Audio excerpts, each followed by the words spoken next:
Alors, bon, je viens de brosser assez sommairement, en passant sur des tas de détails, la volonté hégémonique des États-Unis et la façon dont ils opèrent.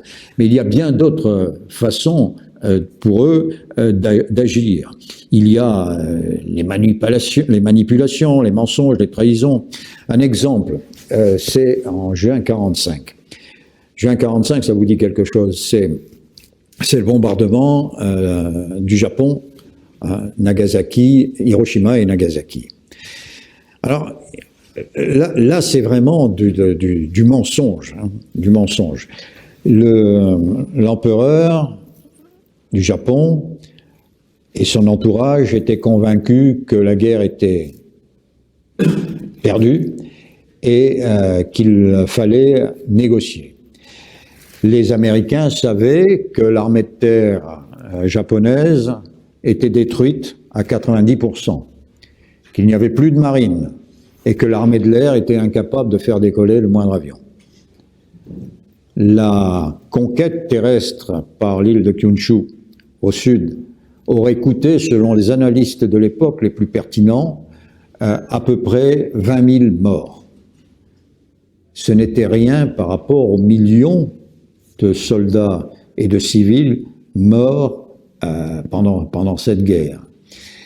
Les Japonais tentèrent donc une négociation, d'abord avec les Russes, disant nous on veut arrêter. Puis comme les Russes, Staline avait promis aux Américains de rentrer dans la guerre, ce côté de la négociation s'arrêta.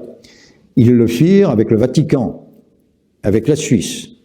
Les États-Unis, qui avaient cassé le code 97, qui était le code secret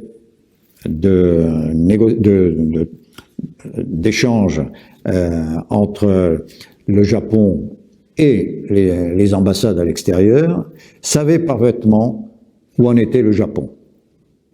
Le Japon était exsangue. Eh bien, ils ont effectivement bombardé Hiroshima et Nagasaki dans ces conditions, sachant que le Japon était en totale déliquescence et que ça ne servirait à rien. Ça ne servira à rien. Il y a eu 200 000 morts, sans compter les morts par irradiation. Donc c'est un scandale. Ça serait un crime contre l'humanité aujourd'hui. Mais personne ne le sait, ou personne ne le dit plus exactement, et personne ne va se retourner contre les États-Unis 80 ans plus tard.